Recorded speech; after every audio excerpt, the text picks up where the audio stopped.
Prezados amigos, está no ar mais um Diálogo Espírita. Hoje nós trazemos para análise no nosso tema livre a lei de causa e efeito.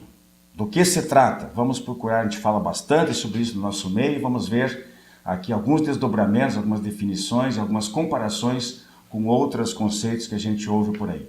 Depois, no quadro o Espiritismo Responde, duas questões a respeito do número de reencarnações que as pessoas têm que passar e também a situação do espírito de uma que desencarnou quando criança. Se ela permanece com aparência, se comportando como criança ou não depois de desencarnada. Nós temos ainda no nosso Presença Literária o livro Os Espíritos Comunicam-se por Gravadores, as Vozes Eletrônicas. E depois, finalmente, a nossa frase da semana. Começa agora mais um Diálogo Espírita.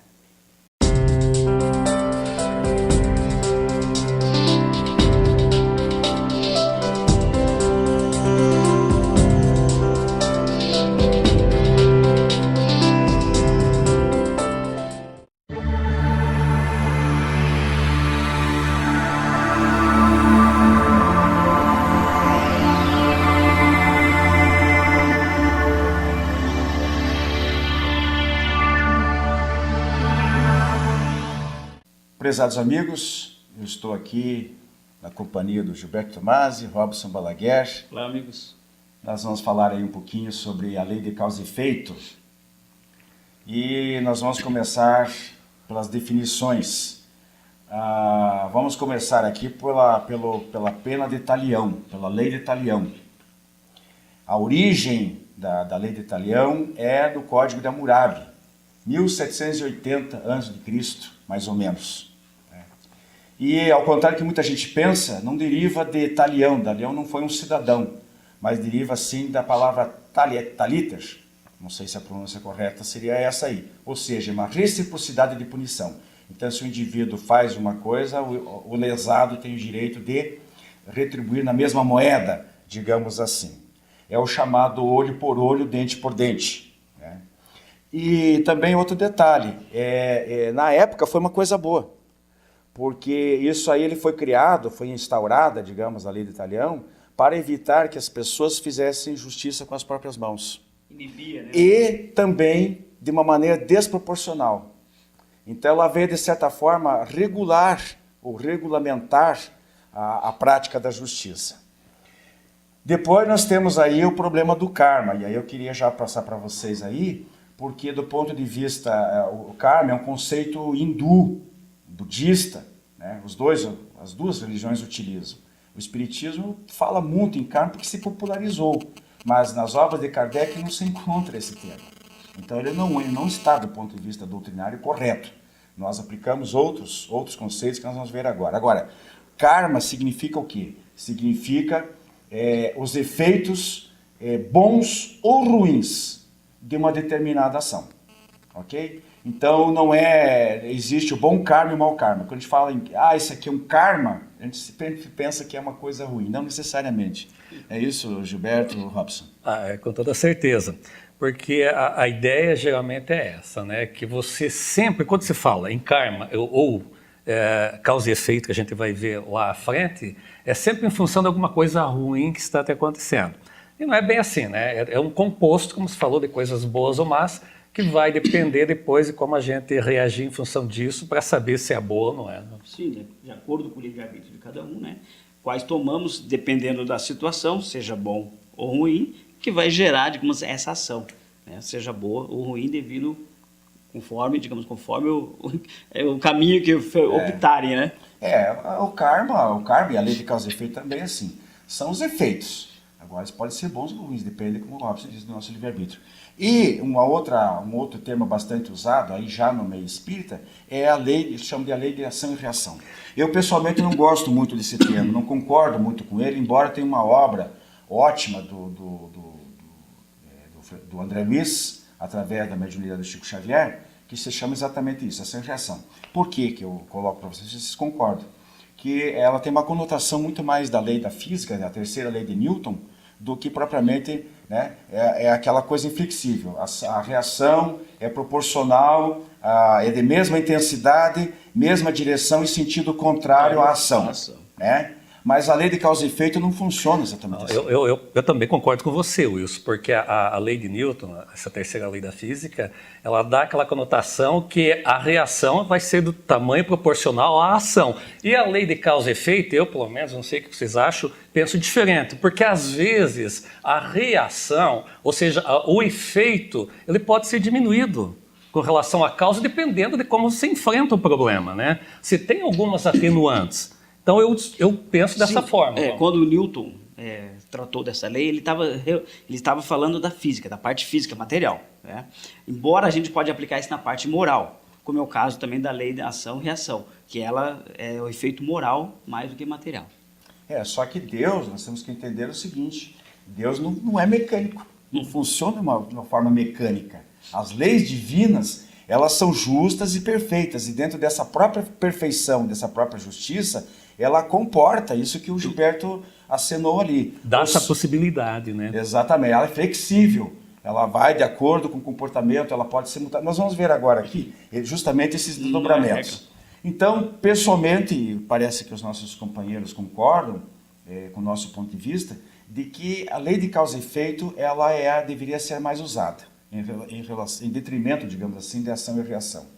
E é isso exatamente que eu queria colocar, que a lei de causa e efeito, ela não é matemática, certo? Ela não é matemática. Tanto não é matemática que ela não foi descoberta, ela não foi inventada, a lei de causa e efeito foi revelada. E não é exata. Não é exata, não é exata, em função disso que a gente falou há pouco, né? Exatamente. Ela pode ser mudada no decorrer do caminho. Eu acho que sim, porque digamos, cada um traça o seu destino.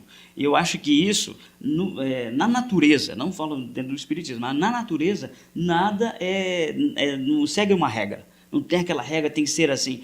Se você fizeste tal coisa, você já está condenado a isso. Ele também fez, então também está. Não. Cada um é um caso diferente. Então nós temos que ver. Não existe uma regra dentro do espiritismo. Deus, a lei divina, ela é educativa e corretiva, não é punitiva. Exatamente. Então, para Deus, não agrada ver a criatura sofrendo. Nós somos seus filhos, não interessa para Deus ver a gente sofrendo, seja dor física, seja dor moral, chorando. A gente passa por isso porque é uma necessidade. E porque nós plantamos, nós acabamos colhendo.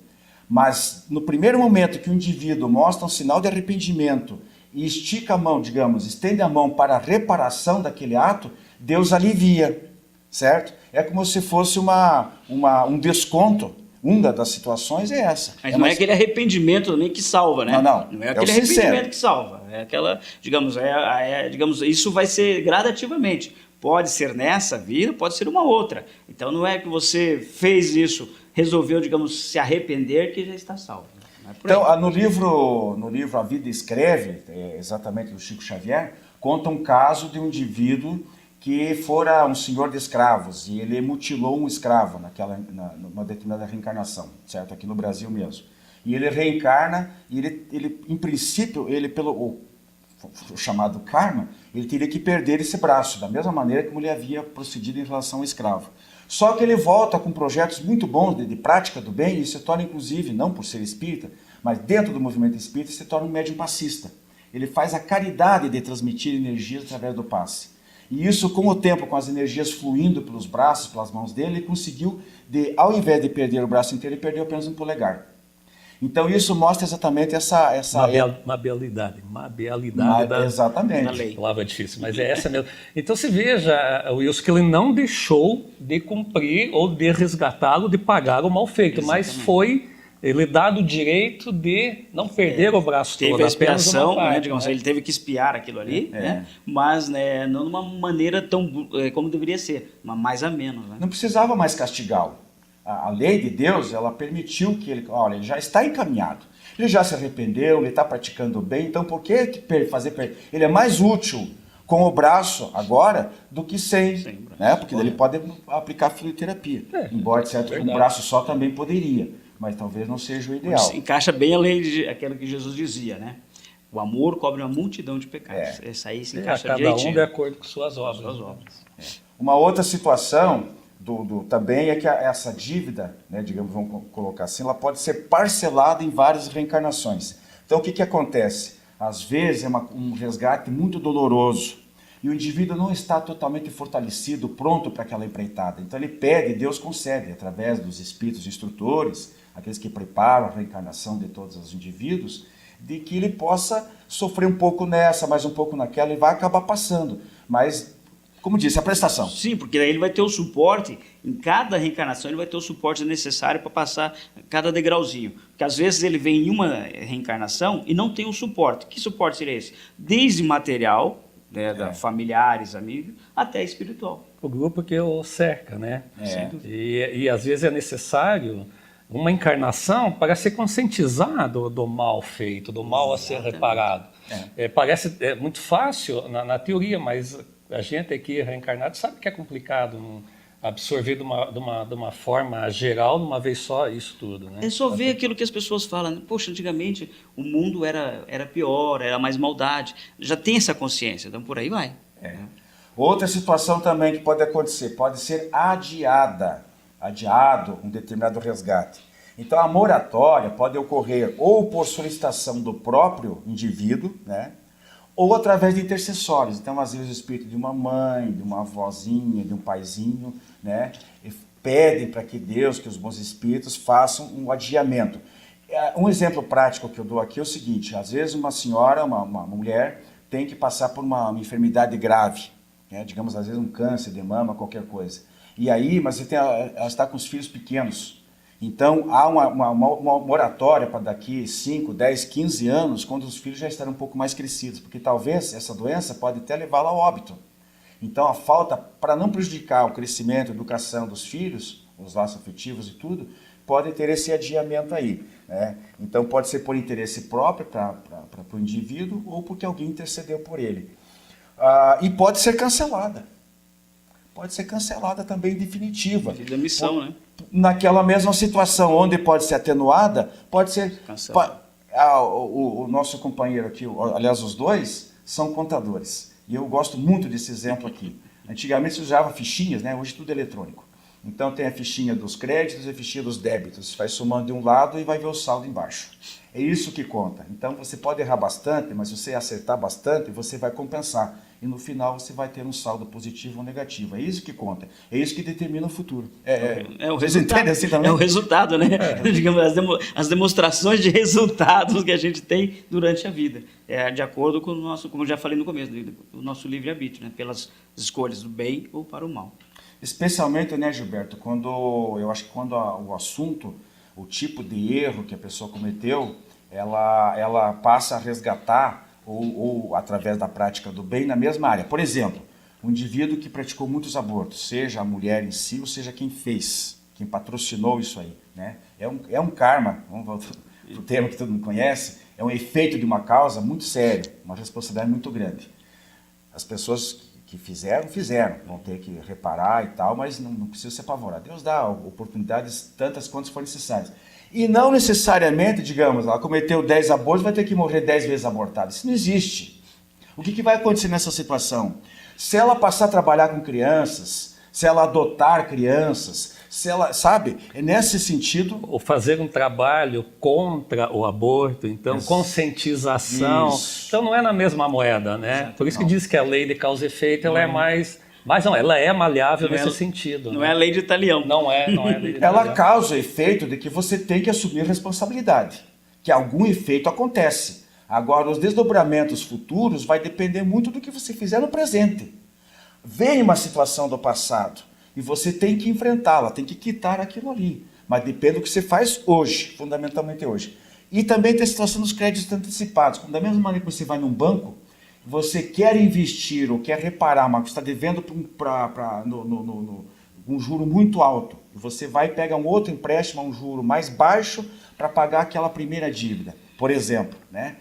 Deus também, claro, a gente está falando de uma maneira trivial, aí, um exemplo bem comum, bem banal. Mas é mais ou menos o que acontece. Então, às vezes, Deus dá. Um exemplo também que eu gosto, que eu coloco aqui. O indivíduo malbaratou a fortuna que ele teve na reencarnação. Ele vai ter que pagar por isso. Né? Usou mal a fortuna, de maneira egoísta, avarenta, etc, etc. Na outra reencarnação, ele deveria vir como pobre, para sofrer na pobreza, experimentar o quanto é ruim não ter dinheiro. Só que ele pede que Deus lhe dê novamente o dinheiro, a fortuna, porque ele está convencido que dessa vez ele vai ficar bem. Exatamente, são as oportunidades. As oportunidades, exatamente. Então vejo como a bondade divina é algo assim que foge até a nossa capacidade de entendimento. Porque às vezes algumas pessoas não compreendem isso, mas, poxa, perdeu tudo. Às vezes na própria encarnação, não há necessidade de ser numa outra, né? Sim. Quantas vezes o sujeito teve, perdeu, e por que eu não tenho? Então, realmente tem isso mesmo. Aquela pessoa fala assim, eu só pratico bem, eu só faço coisas boas e não recebo o bem de volta, né? E não colho as coisas boas. Por quê? E a pessoa não consegue entender porque nessa vida ela está colhendo os frutos da vida anterior, né? Só para fechar, tem mais uma situaçãozinha ainda. Infelizmente, para muita gente, né, podem essas também serem agravadas. Sim, então, ele nem parcela, nem adia, nem cancela, pode ser agravada. Quando? Quando ele está numa situação difícil, de uma enfermidade, de uma provação financeira, família, qualquer coisa, ele se revolta, ele não aceita, ele se queixa, ele se rebela. Então, em vez de pagar, ele acaba se complicando ainda mais. Exatamente. Em vez de ele quitar o débito, ele acaba aumentando o débito, né? Por causa digamos, das queixas, né? Dos queixumes que tem na vida. Vai pagar com juros depois. Com certeza. Meus amigos, nosso debate de hoje sobre a lei de causa e efeito fica por aqui e sigam conosco no nosso programa. Até a próxima.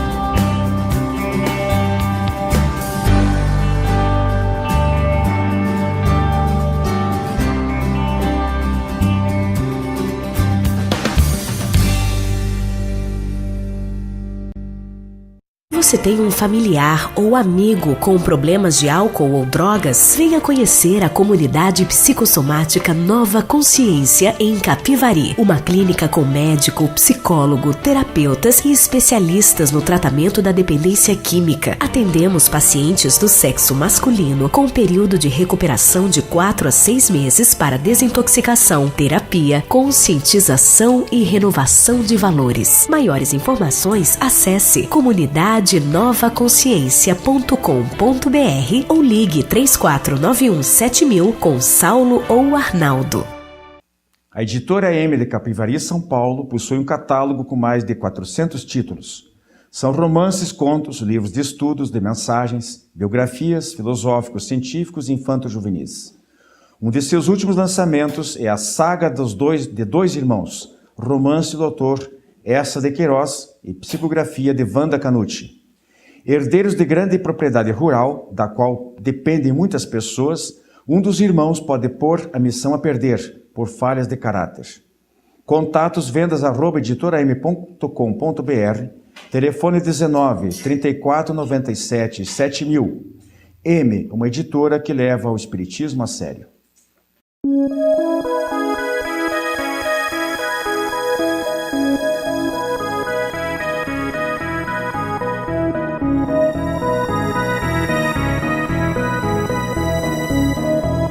Olá, amigos.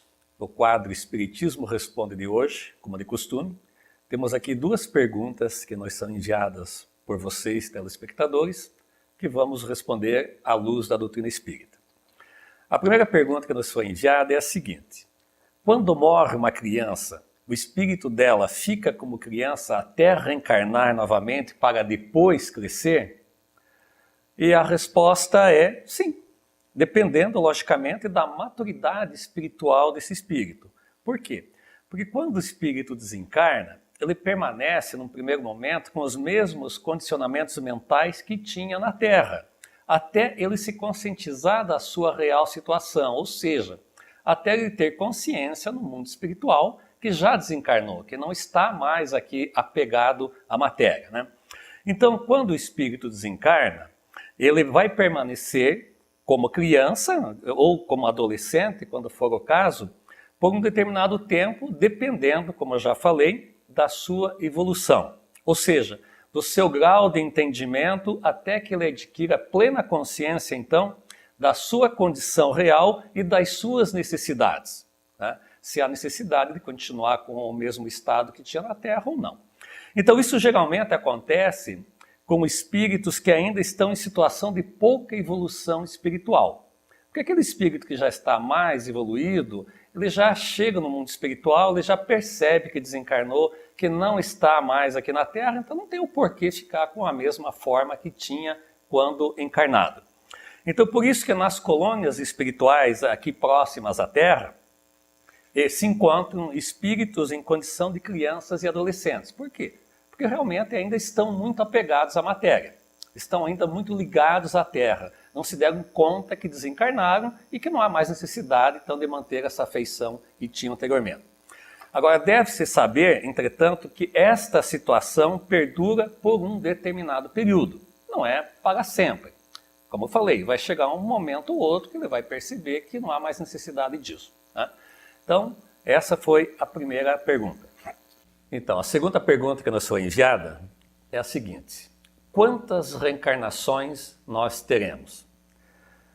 É bom que se diga inicialmente que não existe um número pré-estabelecido de reencarnações para cada um de nós. Isso depende muito do estágio evolutivo de cada espírito. Porém, nós vamos reencarnar sim tantas quantas vezes forem necessárias, até que nós consigamos então aprender, elevar a nossa moral e reparar alguma coisa que seja necessário ainda aqui na Terra. Isso depende, então, unicamente de nós. Quantas vezes nós vamos reencarnar, ou menos vezes vamos reencarnar. Depende do nosso comportamento, da nossa conduta aqui na Terra. Vai depender também de quantas vezes nós reencarnamos anteriormente, o que aprendemos ou deixamos de aprender. Aí, depois disso, é que a gente vai ter noção, então, se há necessidade ou não de reencarnar mais ou menos vezes. Então depende de nós, como foi dito. Dependendo então do nosso comportamento, da nossa conduta, que nós vamos saber se vamos reencarnar mais ou menos vezes. Mas de modo geral, nós podemos classificar as reencarnações que são necessárias ainda em 5 grupos, que seriam as seguintes então. As reencarnações felizes, ou seja, são aquelas reencarnações em que o espírito vivencia quase que uma felicidade completa. Esse é um tipo de reencarnação. Para que isso aconteça, logicamente, o espírito tem que estar já no estágio evolutivo um pouco mais elevado para poder vivenciar esse tipo de reencarnação.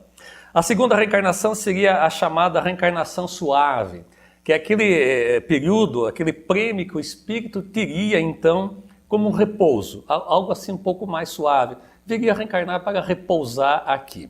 As semifelizes são aquelas reencarnações cheias de alternativas, de alegrias e sofrimentos. O espírito passaria por esses dois processos, alegrias e sofrimentos. As reencarnações dolorosas seriam aquelas que seriam de constante sofrimento. Isso existe. Não é a hora, nem o local, nem tempo para explicar o porquê. E as reencarnações sacrificiais são aquelas que o espírito vem para suportar o objetivo de vir para ajudar os seus semelhantes. Então são N motivos que nos levam a ter mais ou menos reencarnações, dependendo de como nós as vivenciarmos aqui na Terra.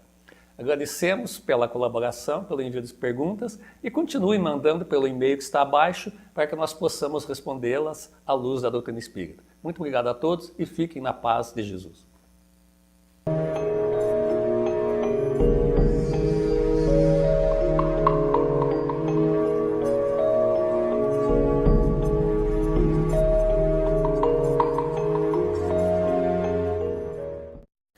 Prezados amigos, nosso quadro Presença Literária, sempre com algumas dicas de livros importantes para o conhecimento dos espíritas e de não espíritas.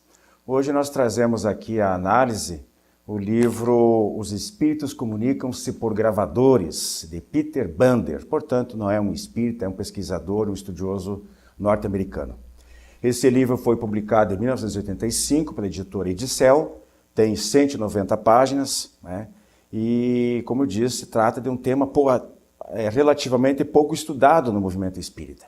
Nós estudamos muito a mediunidade através de pessoas, de médiuns, e não através de aparelhos eletrônicos. E os gravadores são os primeiros instrumentos a serem utilizados para esse tipo de gravação. Depois veio a televisão, veio a secretária eletrônica, telefone, computador, etc. Muito bem. Desculpe, esse livro tem 13 capítulos, E já na introdução, o Peter Bunny faz um histórico das primeiras gravações em gravadores, com o Jürgenson em 1959 e depois o Konstantin Raudive em 1972. E o autor faz a análise de várias hipóteses e narra também as muitas surpresas que ele encontrou ao fazer as pesquisas. Eu queria até mostrar aqui para vocês, não sei se pode ser visualizado, né? A capa do livro, do Peter Bunny, Os Espíritos Comunicam-se por Gravadores. E nós temos aí algumas ilustrações, numa delas pode ser vista também aí agora, quando o Konstantin Raudive, que foi um desses pioneiros, submete a gravação de uma fita, onde está a voz de um jovem oficial da Marinha Britânica que se suicidara 2 anos antes. À direita aí nós vemos o Monsenhor Stephen O'Connor, vigário-geral e capelão-mor da Igreja Católica da Marinha Britânica. Temos outras fotos com declarações, evidentemente identificando as pessoas e eles dando as suas declarações a favor do fenômeno das vozes através dos gravadores, do reverendo Gerard Frey, padre Pistone, reverendo Butler, que é o bispo anglicano de Connor, Monsenhor Pleffiger, arcebispo H.E. Cardinale do Núcleo Apostólico da Bélgica, e, como disse, todos eles referendando, de certa forma, essas pesquisas. Então vejam o peso dessas opiniões, porque são pessoas não espíritas, pessoas católicas, né, e que ouviram, que acompanharam, que estudaram, e que se convenceram da realidade destes fenômenos, desta possibilidade de espíritos desencarnados se comunicarem, deixarem as suas impressões vocais. Antigamente se usava as fitas, né? Hoje em dia não mais. Na última, tem uma outra foto que traz o Jürgenson recebendo diretamente do Papa Paulo VI a comenda da Ordem de São Gregório, também pela apresentação desse trabalho. No capítulo 6, nós temos detalhes de uma gravação com o espírito de Winston Churchill. E nós não estamos chutando aqui, né? Isso é um fato comprovado, ok? Basta ler o livro. Ted Bunner, diretor de uma TV inglesa, fez dois programas sobre o assunto. E ele, no final, ele disse o seguinte, olha, não é truque ou artimanha, é algo com que nunca havíamos sonhado. Esse é o peso também de uma pessoa ligada à área da comunicação. Essas apresentações, elas foram decisivas para o convencimento do clero, né? Afinal de contas, é muito difícil a pessoa se manter cética depois de ver gravações de duração de 18 minutos, com 200 vozes e sendo 27 bem claras, bem nítidas, perfeitamente audíveis para todas as pessoas. Porque a diferença da transcomunicação instrumental através de aparelhos eletrônicos é essa, não é uma pessoa que ouve, não é apenas um médium que diz que ouviu o que está escrevendo, mas todas as pessoas presentes podem ouvir e comprovar, né? E o aval também não é apenas do clero, mas de cientistas. Esses trabalhos, essas pesquisas feitas, as gravações em laboratórios, eram acompanhadas por engenheiros, por técnicos em eletrônica, e que verificavam se não havia fraude, se não havia algum truque, se não havia algum aparelhinho, um chipzinho escondido, alguma coisa. Naquela época praticamente não existia chip, né, em gravadores, mas de qualquer maneira sempre a possibilidade de uma manipulação depois da fita, não, a fita lacrada, etc, etc.